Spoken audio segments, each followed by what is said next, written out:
நண்பர்களே வணக்கம். குடியாத்தம் குமரன் பேசுகிறேன்.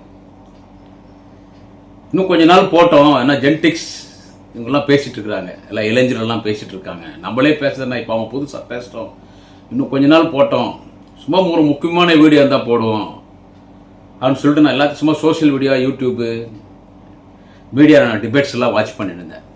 ஆனால் என் தலையில் இடி உழுவுற மாதிரி ஒரு பெரிய ஒரு அதிர்ச்சியான செய்தியை நான் பார்த்த உடனே, அதிர்ச்சியான செய்தி கேள்விப்பட்டு, ஒரு பெரிய சம்பவம் தமிழ்நாட்டில் நடந்துருச்சு. அதனால என்னால் பேச முடியாமல் இருக்க முடியலைங்க. ஒரு பெரிய ஆபத்து திமுகவுக்கு வந்திருக்குங்க, மிகப்பெரிய ஆபத்துங்க. ஆட்சி இழந்தோம், அவ்வளோ பிரச்சனை இல்லை. ஏன்னா 13 வருஷம் ஆட்சியில் இருக்கல, அப்புறமா பெரிய இடத்துல வந்தோம். 10 வருஷம் ஆட்சி இல்லை, திடீர்னு நம்ம வந்தோம். அது ஆட்சின்னு ஒரு 6 மாதம் 7 மாதம் ஒரு வருஷத்தையோ பெரிய ஆட்சி வந்துருதுன்னு வச்சுங்க.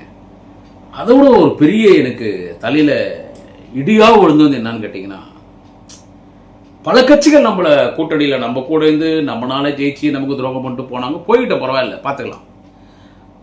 ஆனால் ஒரு முக்கியமான இயக்கங்க தமிழ்நாட்டில், கிட்டத்தட்ட ஒரு 3 கோடி வாக்கு வங்கி இருக்கிற ஒரு இயக்கங்க.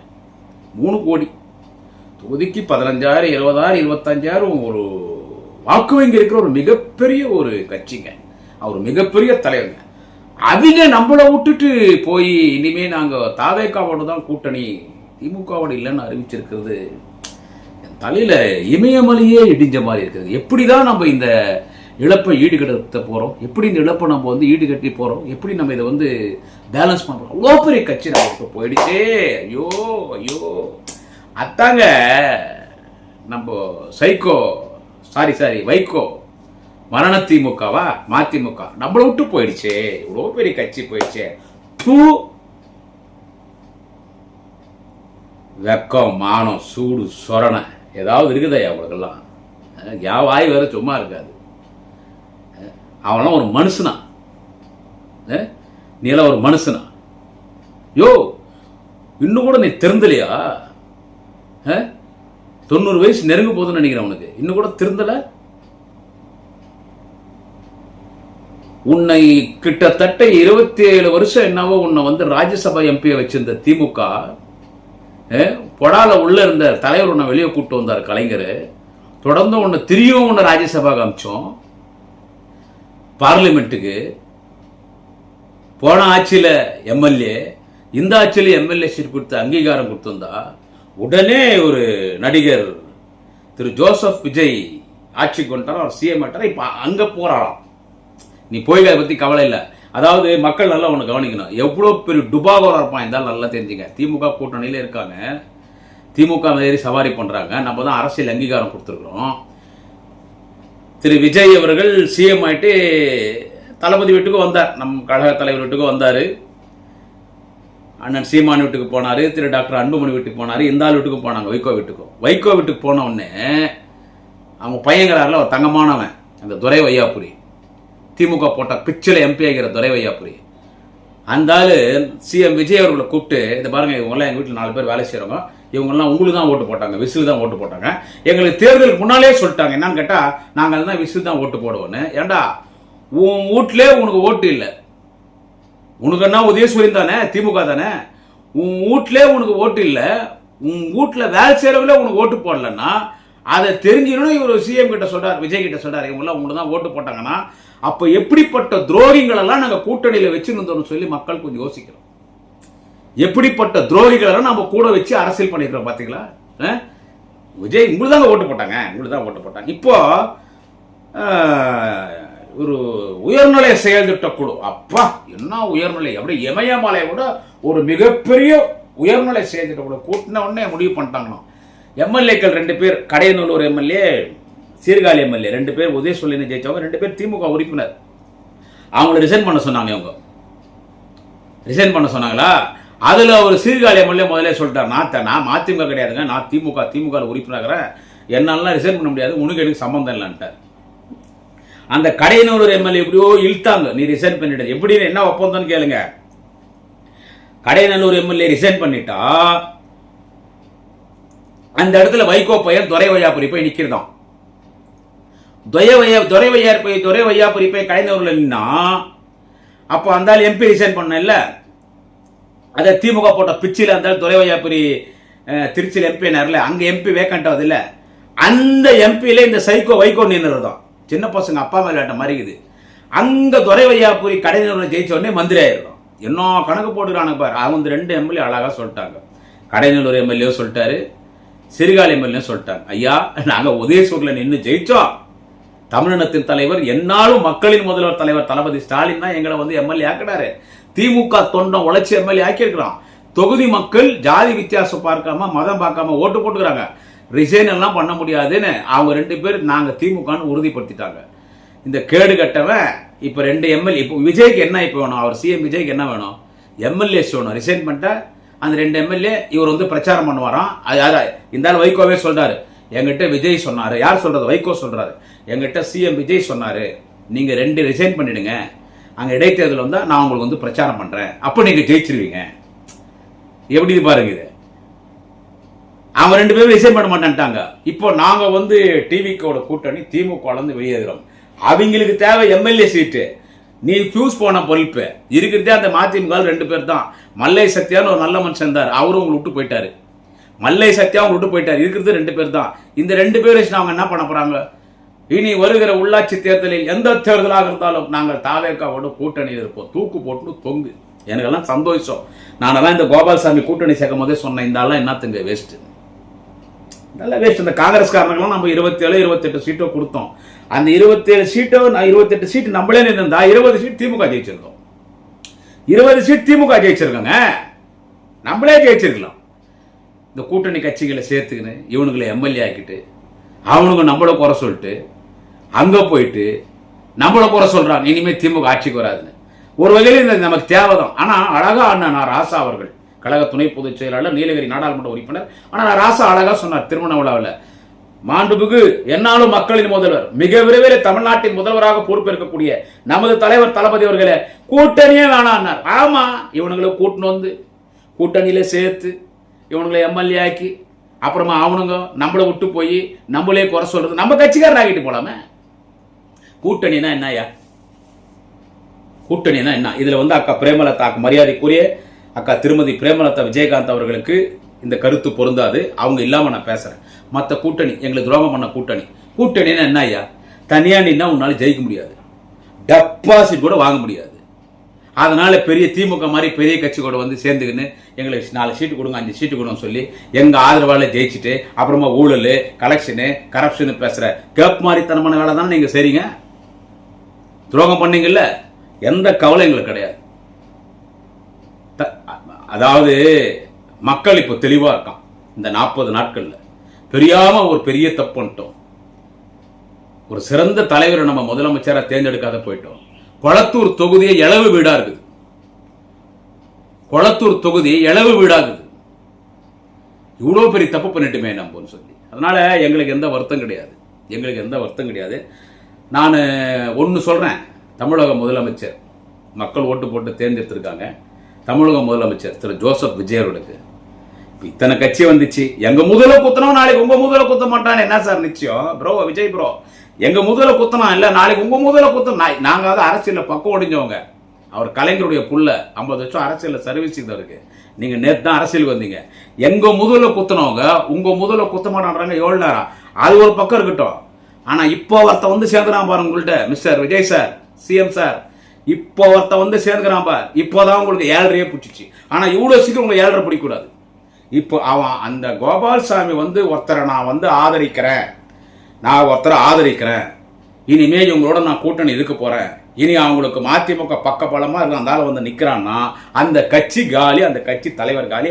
அது எடுத்துக்காட்டு தங்கமான மனுஷன் புரட்சி கலைஞர் கேப்டன் விஜயகாந்த்.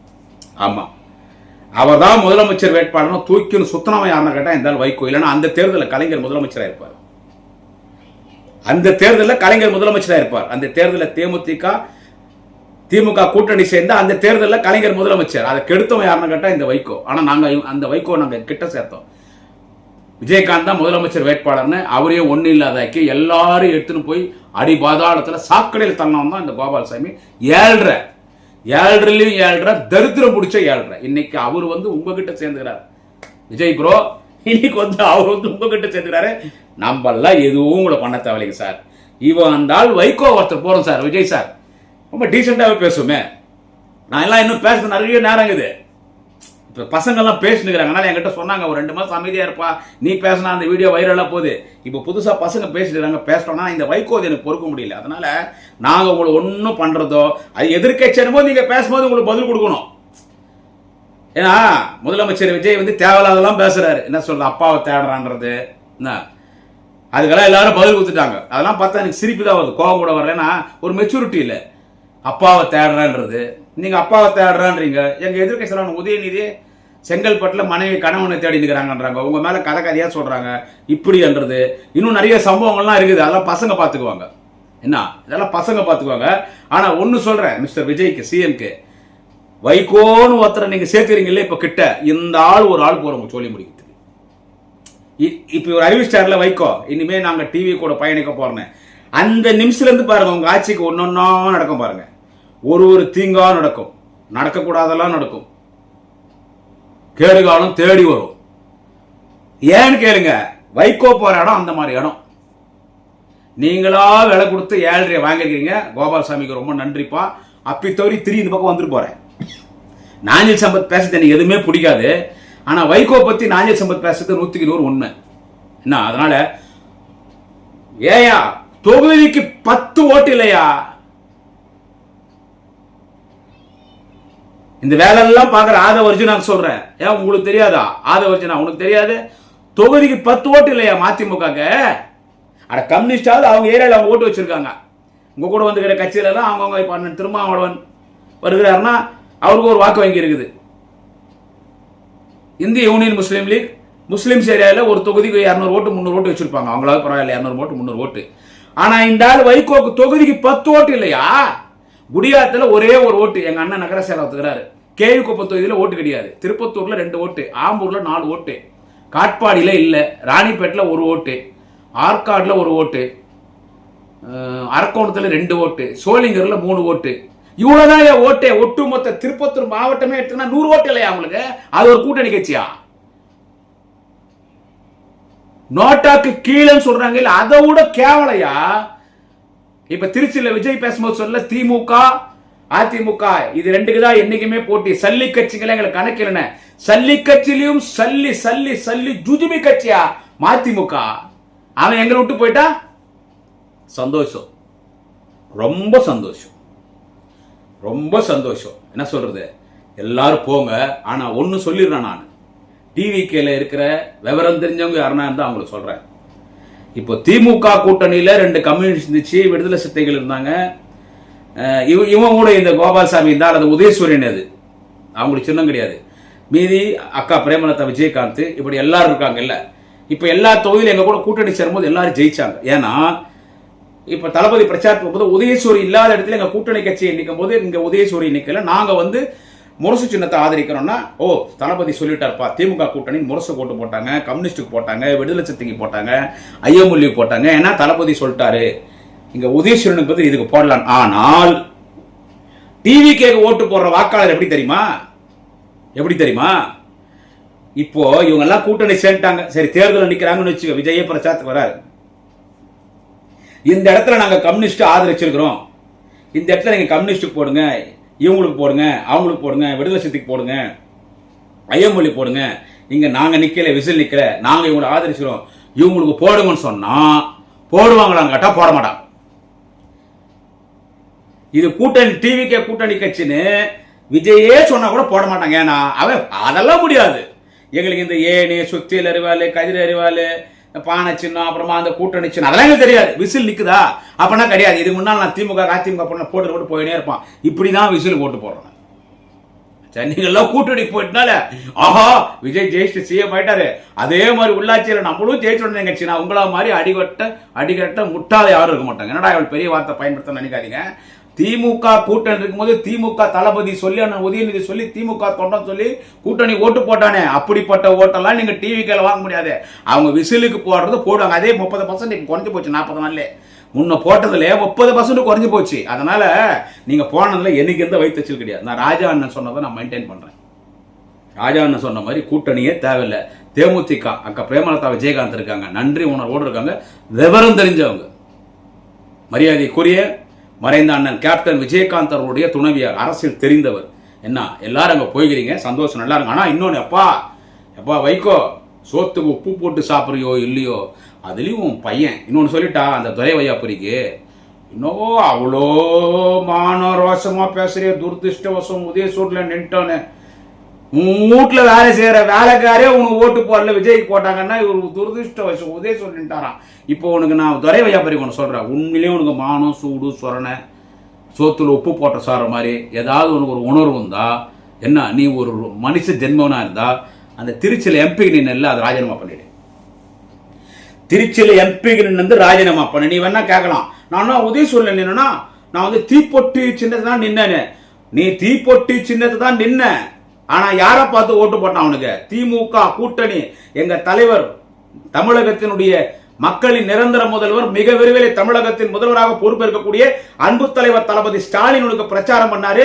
எங்க நாளைய தமிழகம் எதிர்க்கட்சி தலைவர் உதயநிதி ஸ்டாலினுக்கு பிரச்சாரம் பண்ணாரு. என் திமுக தொண்டம் உழைச்சான். கழக முதன்மை செயலாளர் மாண்புமிகு அண்ணன் KN நேரு உழைச்சு திமுக போட்ட பிச்சடா அவனுக்கு எம்பி பதவி. அந்த எம்பி பதவி ரிசைன் பண்ணு. நான் வைகோக்கு சொல்றேன், வைகோ புள்ள துரை வைகோக்கு சொல்றேன், நீங்க 2 பேரும் சோத்துக்கு உப்பு போட்டு சாப்பிடுற மாதிரி இருந்தா, மனுஷ ஜென்மனா இருந்தா ரிசைன் பண்ணு. நானே உங்களை பாராட்டி பதிவு போறேன், உண்மையான ஆன்மகண்டா வைகோ புள்ளன்னு. வேடிகளா, கேடிகளா, துரோகிகளா, ஓடிப்போங்கடா. 7 நாட்டு சனிகளா, ஒளிஞ்சு போ. புச்சிச்சாங்க போய் டிவி கேட்க 7. நீ என்ன நடக்க போகுது பாருங்க நண்பர்களே. என்ன நடக்க வந்துக்கிறாள் சாதாரண கிடையாது. அப்பா 7 தருதிர புட்சமா 7 மதிமுக வந்துக்குது. மரண திமுக அது போராடலாம், மரணம் தான். நன்றி, வணக்கம். நாளை இன்னொரு பதிவில சந்திக்கிறேன். குடியாத்தம் குமரன்.